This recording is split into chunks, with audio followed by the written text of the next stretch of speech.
Bom, gente, beleza, nono ano? A gente vai falar agora sobre a videoaula 7, Proclamação da República e República da Espada.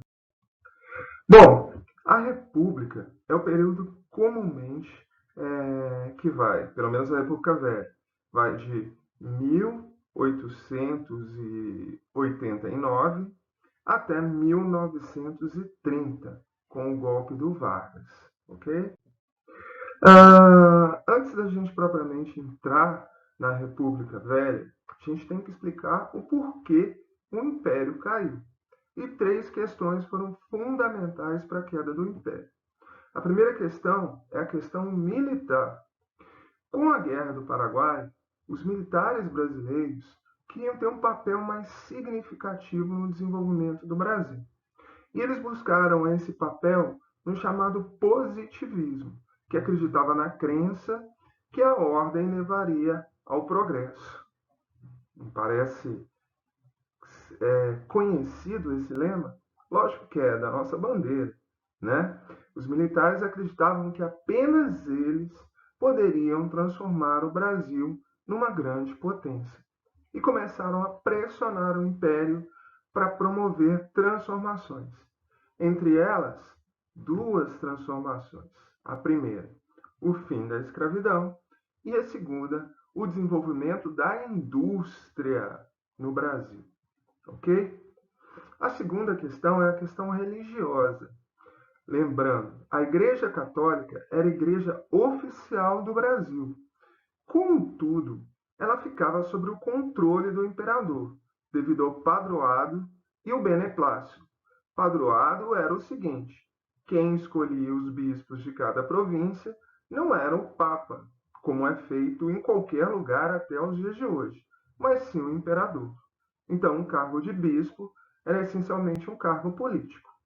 E o beneplácito é o seguinte: qualquer bula, lei criada pelo Vaticano só teria valor no Brasil com a aprovação de Dom Pedro II. Exemplo disso que deu motivo à ruptura da Igreja com Dom Pedro II foi o fato de, em meados do século XIX, o Papa determinar a excomunhão de todos aqueles que fossem maçons. Então, maçons não poderiam frequentar a Igreja brasileira. Só que Dom Pedro II não aceitou essa situação. No entanto, alguns bispos resolveram, por conta própria, promover esse isolamento dessas pessoas, né? Essa excomunhão dessas pessoas. E por isso eles foram presos, julgados e condenados a trabalhos forçados. Olha só. Com isso, a igreja começa a não mais justificar o poder na mão do imperador. Não é que ela está contra, mas também não está ajudando. Então, o segundo ponto dá para entender direitinho, né? E o terceiro ponto está ligado aos grandes latifundiários. A maioria deles não via outra forma de trabalho a não ser o trabalho escravo como principal trabalho. A maioria dos trabalhadores deveriam ser escravos vindos do continente africano ou criados aqui. Contudo, em 13 de maio de 1888, a filha do imperador, a princesa Isabel, coloca fim à escravidão e sem indenização. Lembra que um escravo ele é uma propriedade privada e para o governo retirar essa propriedade privada, ele deveria indenizá-lo. Contudo, não há indenização. E os grandes latifundiários, que já não gostavam muito do autoritarismo, né, do poder moderador do rei, deixam de apoiá-lo. Tanto que, quando vai acontecer a proclamação da República? Cerca de um ano depois. Como essa República vai ser proclamada? Sem conflitos e sem participação popular, para variar. Olha essa frase do escritor Lima Barreto: o Brasil não tem povo, tem público. Ou seja, as elites não queriam a participação do povo nesse processo de ruptura. Por que ela não desejava isso? Para variar, não queria garantir benefícios ou a mudança no status quo social. Traduzindo, ricos continuariam ricos e privilegiados, pobres continuariam pobres e explorados. Essa imagem retrata bem essa relação. Você pode perceber que existem a mulher à esquerda, é a república. Quem está entregando a bandeira são os militares, na figura de Deodoro da Fonseca, que proclama a república no Brasil. E ao fundo, além de soldados, a gente também percebe pessoas bem vestidas. Essas pessoas bem vestidas pertencem à elite brasileira. E o povo? Dá uma olhadinha no fundo direito. Ele não participa dessa ação. Ele assiste a essa ação. A proclamação se dá no dia 15 de 11 de 1889. E como eu afirmei, é um movimento liderado pelos militares e apoiado pela elite agrária. Sendo assim, se mantém no nosso país a chamada exclusão social e uma política e economia que só garantem benefícios para a elite e para os militares brasileiros. No entanto, militares e elite têm um projeto bem distinto para o Brasil. Falaremos sobre isso mais na frente. Que bonitinha! Olha só as bandeiras brasileiras, né? Com a independência do Brasil, lá em 1822, foi criada a primeira bandeira, verde e amarela, com brasão da família real e um louro, né? No formato, de um lado, de uma muda de algodão e do outro, do café, principais economias. Por uma semana, olha que linda era a bandeira do Brasil. Daí se tira quem influenciou a proclamação da República Brasileira, né? Preciso falar que é os Estados Unidos? Não.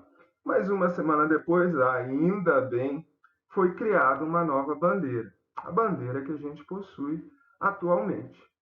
Vale a pena lembrar que a nossa bandeira é uma das poucas que tem algo escrito nela. E esse algo escrito é um lema positivista. Lembra que eu falei? Os militares acreditavam que o positivismo traria o desenvolvimento do Brasil. Só que o lema não deveria ter sido só ordem e progresso. O lema completo criado por Augusto Conte é o amor por princípio, a ordem por base e o progresso por fim. Vai ver que é por isso que a gente não deu muito certo, né? Tirou a questão do amor. Bom, tem que criar um governo provisório até se estabelecer as novas regras do país, ou seja, a criação de uma constituição. E esse governo vai ser liderado pelos militares, pelo próprio Marechal Deodoro da Fonseca e elementos ligados à elite rural e urbana do país. Só para se dar um exemplo, Benjamin Constant era o líder dos positivistas militares, por isso ele fica com o Ministério da Guerra.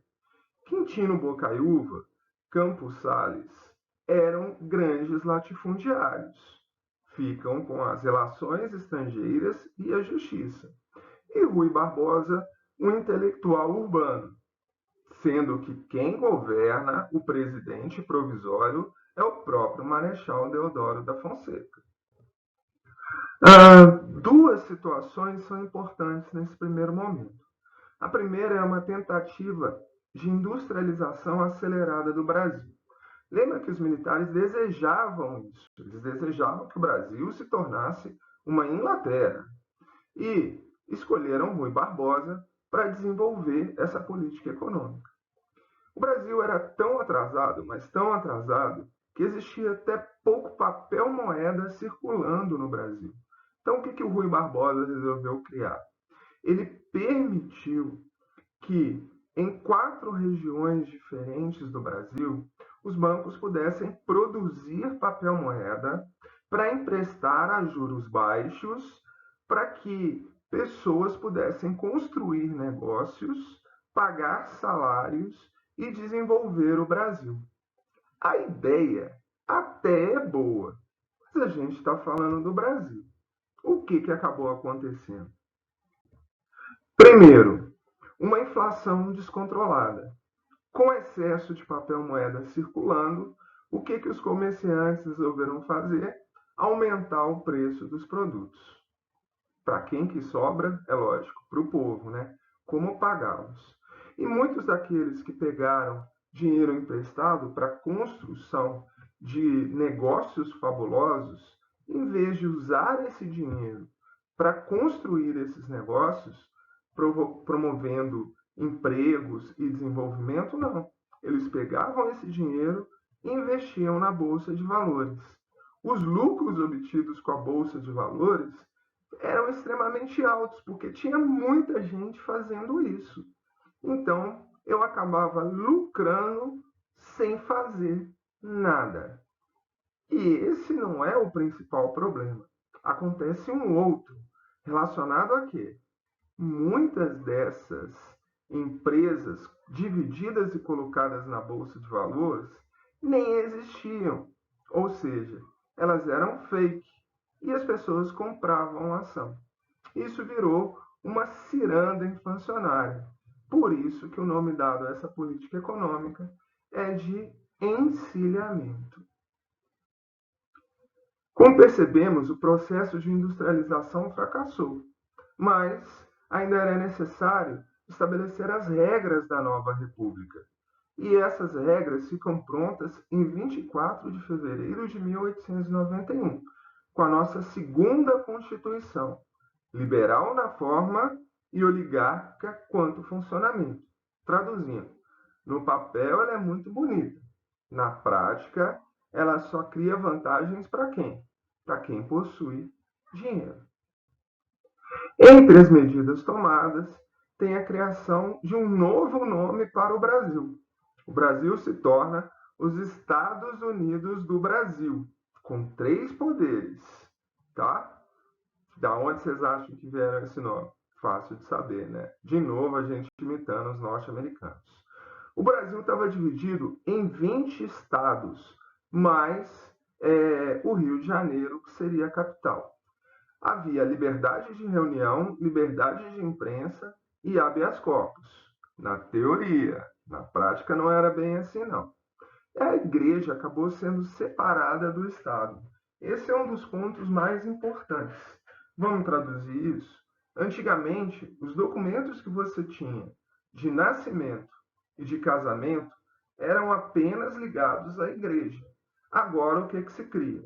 A certidão de nascimento e o casamento civil. A igreja vai cuidar da esfera espiritual, enquanto o Estado das questões materiais, ok? Mas aí vem os problemas. Oligarca na prática, liberal só no papel. O voto deixa de ser censitário, mas as pessoas precisam ser o quê para ter direito a votar? Alfabetizadas.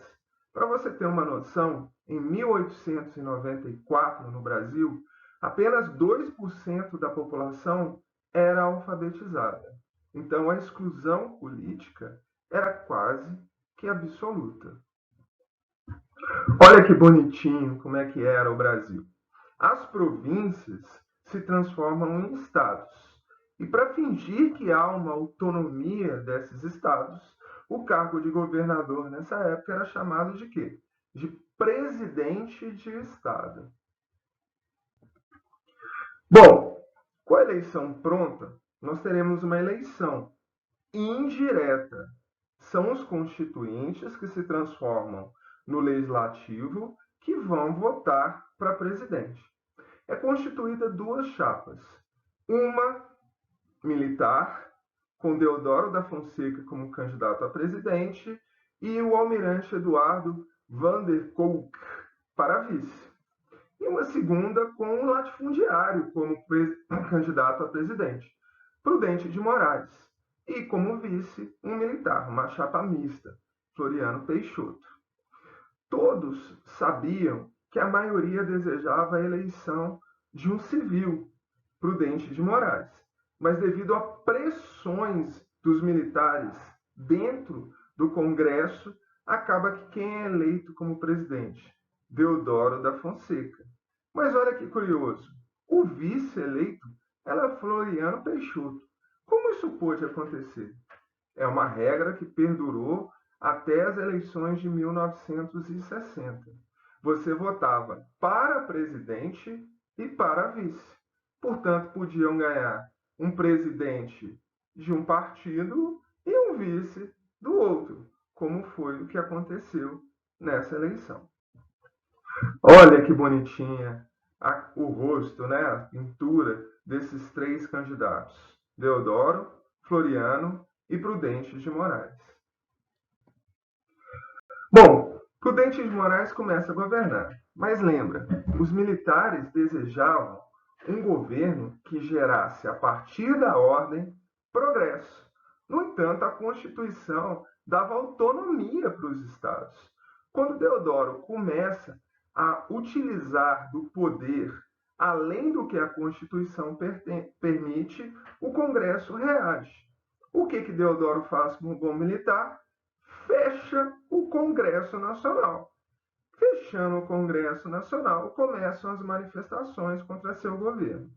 Uma das manifestações vem dos próprios militares, mas da Marinha. É o contra-almirante Custódio de Mello, que ameaça com seus navios atacar o Rio de Janeiro. Deodoro já estava muito cansado e resolveu fazer o quê? Renunciou e assume o seu vice, Floriano Peixoto. Contudo, não era para ter acontecido isso. Sabe por quê?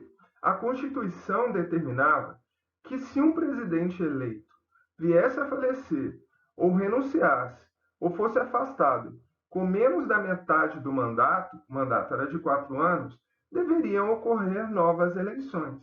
Mas o Floriano não quis nem saber e fez uma interpretação da lei a partir da sua própria vontade.